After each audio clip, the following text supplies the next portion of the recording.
Bismillah, Assalamualaikum warahmatullahi wabarakatuh. Waalaikumsalam. Kembali lagi di podcast Madrasah Aliyah Miftahun Najah.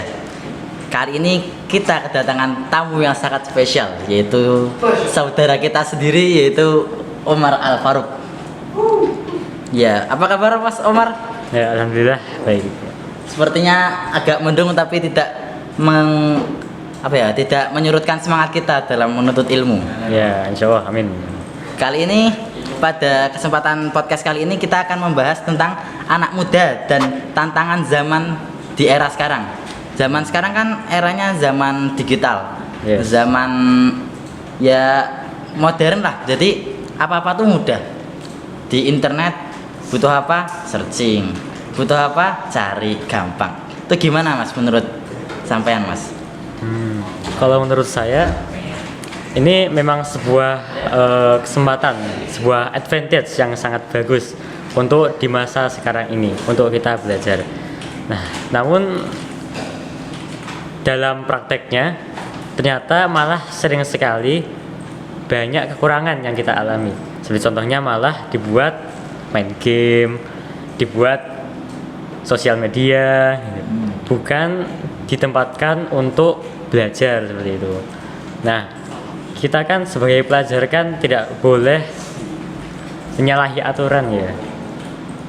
Jadi kita itu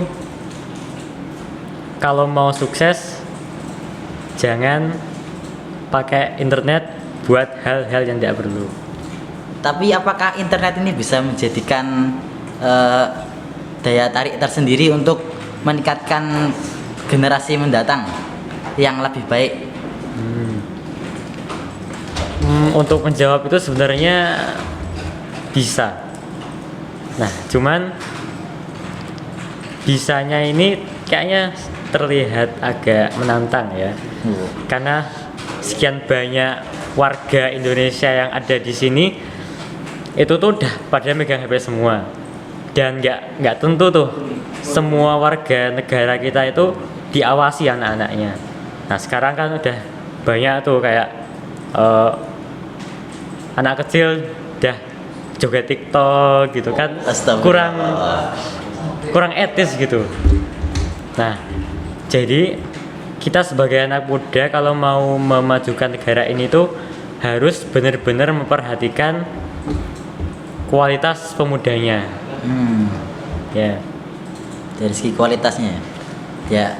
Kalau bahas tentang kualitas, apa nih yang bisa dilakukan oleh mungkin dari para orang tua, guru, atau mungkin setingkat pemerintah untuk mengatasi hal demikian?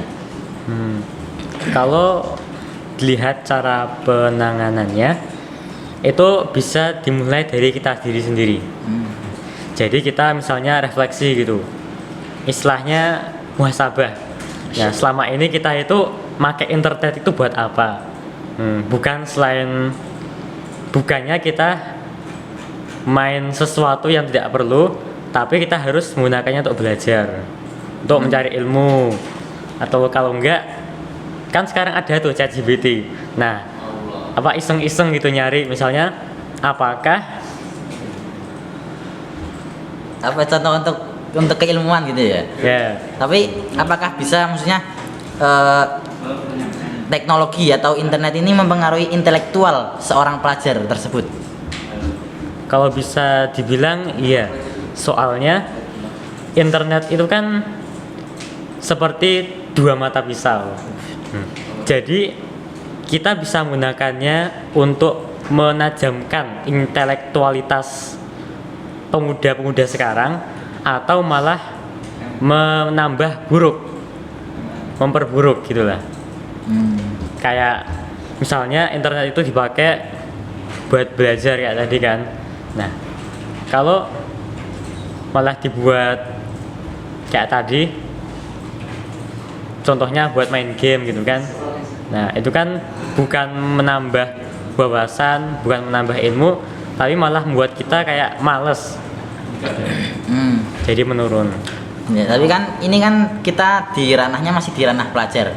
Jadi kita hubungan pelajar kan antara sesama siswa, guru ataupun sekolah, ataupun bersama orang tua. Ya, kalau dari ranah pelajar kan itu tergantung dari kitanya. Kalau dari ranah guru, apa yang bisa dilakukan guru terhadap siswa tersebut? Kalau Untuk mempengaruhi intelektualnya. oh, kalau dari guru sendiri sebenarnya saya bukan guru, jadi saya nggak tahu. Tapi saya punya harapan kepada guru-guru untuk khususnya di negara ini, di pondok ini bahkan, agar siswa-siswanya itu bisa benar-benar memanfaatkan bakatnya. Soalnya kan misalnya fisika gitu kan, nah nggak semuanya tuh bisa, tapi setidaknya kita guru-gurunya berusaha menyemangati lah gitu, walaupun nggak bisa tapi berusaha. Bukan maksudnya nggak bisa, nggak usah ada pelajarannya gitu ya. Ya gitu. Itu dari gurunya. Apakah bisa maksudnya internet teknologi ini dijadikan metode untuk pembelajaran untuk pembelajaran dalam kelas ataupun di mana gitu? Bisa juga. Cuman kan itu tadi sebuah konsekuensi yang harus kita hadapi. Entah itu dibuat apa atau buat apa. Tergantung orangnya yang pengguna itu ya. Ya. Kalau cara misal dari orang tua, cara mengontrolnya itu gimana? Cara mengontrolnya itu gimana? Mengontrol anaknya agar ya tidak terjadi hal-hal yang tidak diinginkan, atau contoh terjerumus judi online ataupun lain-lainnya, itu gimana? Kalau itu udah susah sih, udah ranahnya itu ranah hukum. Walaupun memang secara hukum belum layak masuk penjara, cuman kan kok bisa gitu ya.